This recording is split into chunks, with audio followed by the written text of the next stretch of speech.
Imagine waking up tomorrow and suddenly you can't type a single message. Would you survive? Welcome to another IELTS Speaking Test Simulation, where we dig into handwriting, personal messages, and digital communication. That sounds like an impossible challenge these days. I'm ready to find out how much we all rely on typing and if handwriting still matters. I'm Jack Turner, your examiner, and joining me is Emma, our candidate. This episode is perfect for anyone preparing for Band 8 IELTS and wants real answers for today's speaking topics. We'll cover how handwriting fits into modern life, why personal messages matter, and whether digital communication has changed everything. Let's jump in.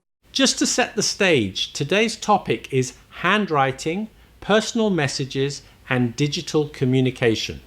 I'll be asking Emma real IELTS questions and she'll share answers you can learn from. It's a great chance to practice answering naturally, using useful phrases, and showing your best English. Good morning. My name is Jack Turner. Can you tell me your full name, please? Good morning. My name is Emma Collins. Do you often write things by hand? Not as often as I used to. Most of the time, I type notes on my phone because it's quicker and more convenient. However, I still write shopping lists and short reminders by hand because they seem to stick in my mind better. Is your handwriting easy to read? Usually, yes, although it depends on how rushed I am. When I'm taking notes quickly, it can become a bit messy. To be honest, there have been times when even I couldn't work out what I had written. Did you enjoy handwriting lessons at school? I did actually. We had to practice forming letters neatly, which felt slightly repetitive at the time. Looking back though, I think it helped me develop patience and attention to detail. When do people in your country usually send handwritten cards? They tend to send them for birthdays, weddings, and major holidays. Digital messages are more common now, but a handwritten card still feels more thoughtful because someone has made a genuine effort. Do you think handwriting is still important? Yes, to some extent. We may not use it every day, but it remains useful in exams, meetings, and personal communication. It also adds a human touch that typed text sometimes lacks. Nice use of vocabulary.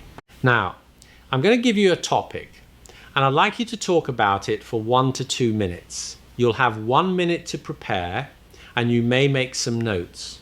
Describe a handwritten message or letter that was important to you.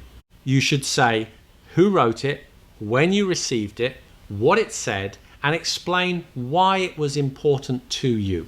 I'd like to talk about a handwritten note that my older sister gave me before I started university. I received it on the morning I moved away from home.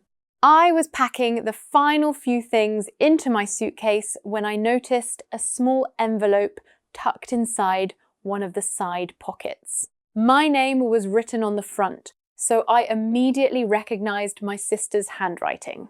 The message itself wasn't particularly long. She wrote that it was completely normal to feel nervous about such a major change, and reminded me that I didn't have to have everything figured out straight away. She also mentioned a few funny memories from our childhood and told me that I could call her at any time, even if it was late at night. What made the note so meaningful was the timing. I was excited about university, but underneath that excitement, I was genuinely anxious.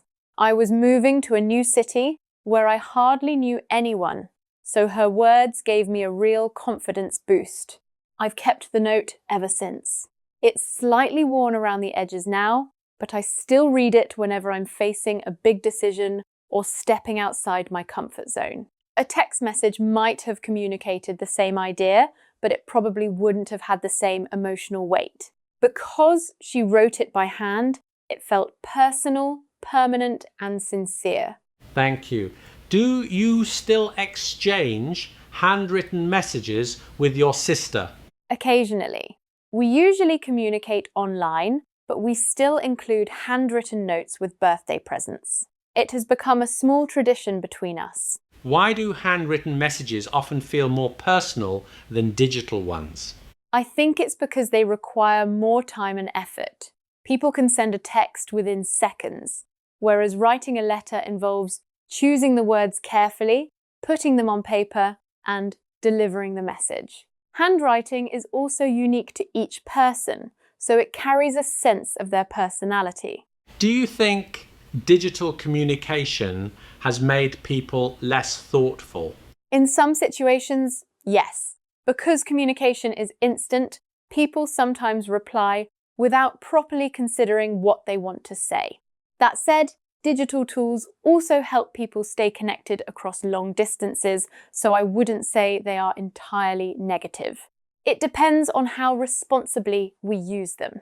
Should schools continue teaching children to write by hand?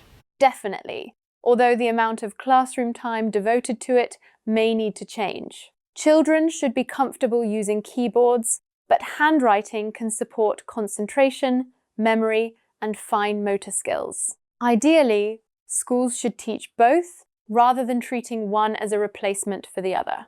That's a strong example. Why do some traditional skills disappear? They often disappear because a faster or cheaper alternative becomes available. Once a skill is no longer necessary for daily life, fewer people are motivated to learn it. However, some traditional skills survive because they have cultural or emotional value, not just a practical purpose. Could handwriting become fashionable again in the future? Possibly. People sometimes return to traditional activities when digital life becomes overwhelming. We've already seen growing interest in journaling and personalized stationery. In the future, handwriting may become less of an everyday necessity and more of a creative or mindful activity. How might communication change over the next 20 years? I imagine it will become even faster and more immersive. People may rely more heavily on voice messages, artificial intelligence, and virtual environments. Still, I don't think simple written communication will disappear completely. There will probably always be situations where people value a message they can keep and revisit.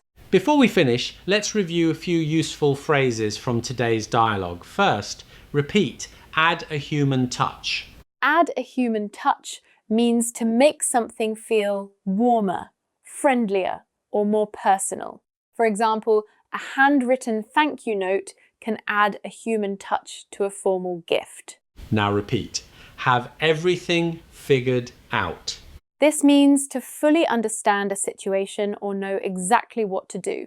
You could say, young people shouldn't feel pressured to have everything figured out. Our next phrase is a confidence boost. A confidence boost is something that makes you feel more capable or positive. For example, receiving encouraging feedback gave me a confidence boost before my exam. Finally, repeat, carry emotional weight. When something carries emotional weight, it has a strong personal or emotional meaning. A family photograph may carry emotional weight because it brings back important memories. When answering a part 2 question, connect the event to your emotions. Don't only explain what happened, describe how you felt before, during, and after the experience. This helps you develop your answer naturally and demonstrate a wider range of vocabulary. So today's episode reminded me how personal and meaningful handwriting can be, even in a digital world. We saw that handwritten messages often carry emotional weight. Digital communication has advantages and disadvantages, and traditional skills like handwriting might change but won't disappear entirely. If you're preparing for IELTS, try practicing answers that go beyond basic facts, include reasons, examples, and emotional details. That's what will push your speaking towards Band 8. Thanks for joining us. Keep practicing, and remember, the more natural your answers feel, the better your score will be. See you next time.